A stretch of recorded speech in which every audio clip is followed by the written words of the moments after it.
Hello friends, आज मैं आपको बताऊंगा कि जब बच्चेदानी का मुंह नहीं खुल रहा है तो आप अपने पशुओं का प्रसव कैसे कराएं, यानी उसकी डिलीवरी कैसे कराएं। जो ज़्यादातर जो फील्ड में बहुत इस तरह की दिक्कत देखने को मिलती है। जब बच्चेदानी का मुंह नहीं खुलता है तो उसे क्या करना चाहिए, किस स्थिति से आप उसकी जांच कर सकते हैं, कैसे पता लगा सकते हैं और क्या देना चाहिए इस वीडियो के अंदर, ताकि पशुओं की आसानी से डिलीवरी हो जाए। रही बात किसी भी तरह का कोई उन पशुओं में नुकसान भी न हो। वीडियो लंबी हो सकती है लेकिन स्किप करके मत देखना, पूरा देखना। जो इस चैनल पर अभी नए आए हैं या पहली बार आप इस चैनल से जुड़े हैं तो पहले आप इस चैनल को सब्सक्राइब कर लें, साथ में बेल आइकन और आल वाला ऑप्शन दबाएं, क्योंकि इस चैनल पर पता है कि आपको सही और सटीक जानकारी के साथ वीडियो दी जाती है। यदि कोई भी जो वेटरनेरियन है जो फील्ड के अंदर जाता है तो बुलाता है कि आप जल्दी आइए और भैंस या गाय है या चाहे बकरी हो उनकी डिलीवरी करवानी है। कहने का मतलब है कि सिम्टम्स पूरे दिखाई दे रहे हैं लेकिन उसकी बच्चेदानी का यदि मुंह नहीं खुला होता या कोई और दिक्कत यदि उसमें हो जाती है तो उस स्थिति में क्या करना चाहिए। देखो, सबसे पहले तो ये है कि उस पशु को आप जहाँ पर भी आप जाते हैं, जितने जो वेटरनेरियन है, पहले तो आप वहाँ पर जाएं और अच्छी तरह पहले तो ये चेक करें कि उसकी बच्चेदानी का मुंह खुला है या नहीं। आपको हाथ को अच्छी तरह से साफ़ करना है। साफ हाथ में आपको ग्लव्स लेने हैं और रही बात हाथ को अच्छी तरह से ग्लव्स लेकर के और आप उसको लुब्रिकेंट भी कर सकते हैं, यानी उस पर तेल का भी प्रयोग कर सकते हैं। जिस प्रकार से कोई सा भी तेल हो, सरसों का तेल ज़्यादा बेटर रहता है। तो आप उसकी बच्चेदानी को चेक करना है। अब बच्चेदानी को जैसे यदि आप हाथ डालेंगे, बच्चेदानी में हाथ डालना है, जैसे बच्चेदानी में हाथ डालते हैं तो आपको देखना चाहिए कि सर्विक्स का मुंह खुला है या नहीं, या बच्चेदानी का मुंह खुला है या नहीं। यदि आप जैसे हाथ डालते हैं अंदर, जैसे कि लगभग पूरा हाथ लगभग चला जाता है, तो उस स्थिति में आपको हाथ डाल करके ये देखना चाहिए कि उसमें बच्चेदानी का कितना मुंह खुला हुआ है। आप अंगुली से डाल करके देखते हैं, जिस प्रकार से 1 सेंटीमीटर खुला है तो 1 अंगुली आपको उस बच्चेदानी के मुंह के अंदर जाएगी, समझ गए।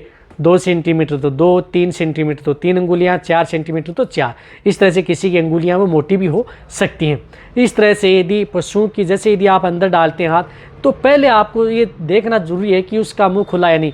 यदि मुंह खुला है तो हो सकता है कि उसमें डिस्टोकिया की दिक्कत हो सकती है, या बच्चा इधर उधर हो सकता है, या कोई साइड चेंज हो सकती है।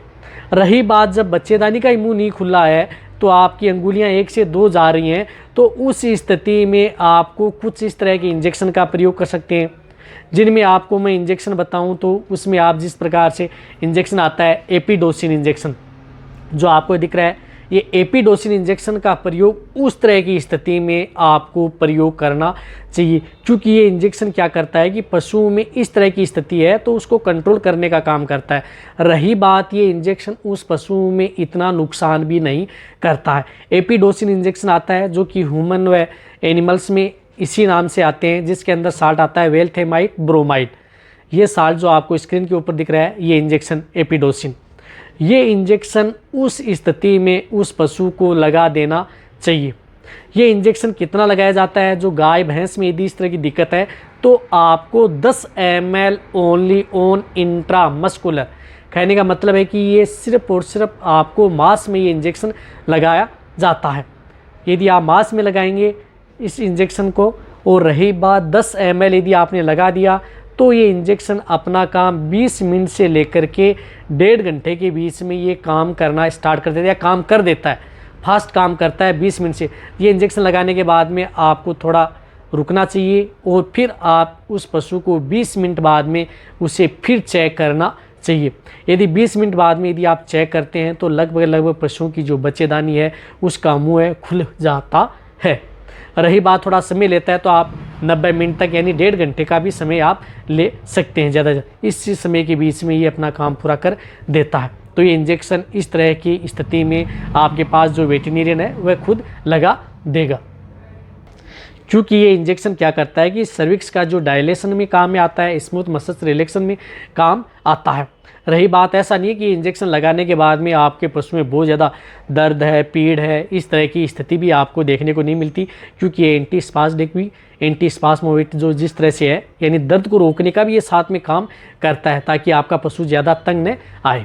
यदि ये इंजेक्शन नहीं मिल रहा है, एपिडोसिन इंजेक्शन नहीं मिल रहा है, तो उसकी जगह आप जो ऑक्सीटोसिन जो इंजेक्शन आता है उसका भी आप प्रयोग कर सकते हैं। लेकिन वैसे ऑक्सीटोसिन बैन है, लेकिन जो ह्यूमन कैटेगरी के अंदर आता है, जो मनुष्य में ऑक्सीटोसिन इंजेक्शन लगाया जाता है, वह इंजेक्शन आप उस पशु में 5 ml इंट्रामस्कुलर लगा सकते हैं। वैसे ऑक्सीटोसिन इंजेक्शन आता है वो गवर्नमेंट सप्लाई तो आता है, लेकिन वैसे बाज़ार में उपलब्ध नहीं हो पाता। वह सिर्फ और सिर्फ डॉक्टर जो उपयोग कर सकते हैं उनके लिए ज़रूर ऑक्सीटोसिन आता है। तो उस स्थिति में यदि ये इंजेक्शन नहीं मिल पा रहा है तो आप ऑक्सीटोसिन जो ह्यूमन कैटेगरी के अंदर है आते हैं उस इंजेक्शन का भी आप प्रयोग कर सकते हैं। लेकिन यदि आप एपिडोसिन का प्रयोग करेंगे तो ज़्यादा पशुओं के लिए सेफ रहेगा। और ऑक्सीटोसिन इंजेक्शन भी आप 5 ml लगा सकते हैं। ऑक्सीटोसिन इंजेक्शन लगाने के बाद में भी पशुओं को जो काम करता है, तो ये इंजेक्शन एपिडोसिन या आपको मिले ऑक्सीटोसिन लगाने के बाद में वही समय है जो एपिडोसिन का है। उस स्थिति में पशुओं की डिलीवरी आसानी से आप करा सकते हैं।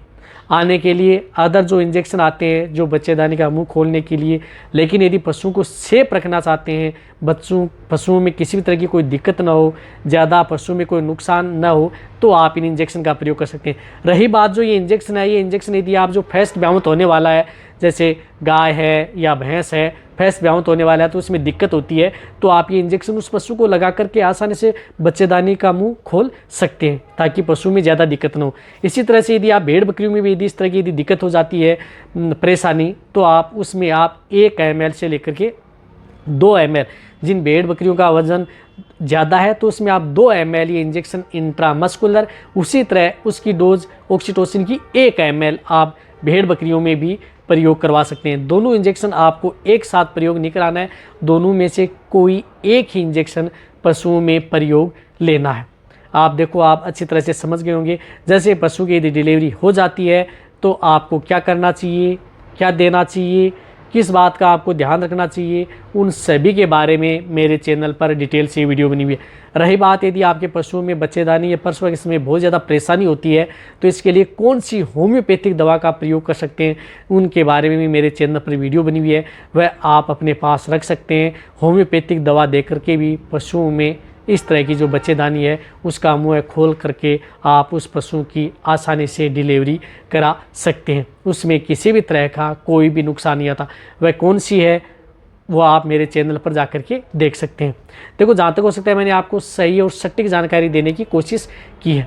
तो ये वीडियो जितना हो सकता है पशुपालक या वेटरनरी स्टूडेंट हैं उनके साथ आप शेयर करें और मेरी वीडियो को आप लाइक करें। यदि आप लाइक करेंगे तो मैं ज़्यादा मोटिवेट होऊंगा और मैं आपके लिए इस चैनल पर बहुत ही अच्छी से अच्छी और नॉलेजेबल मेरी सही सटीक जानकारी के साथ वीडियो ऐसे ही मिलती रहेंगी। इसी तरह से वीडियो देखते रहें, इसी तरह से आप मेरे को प्यार देते रहें। थैंक्स, धन्यवाद।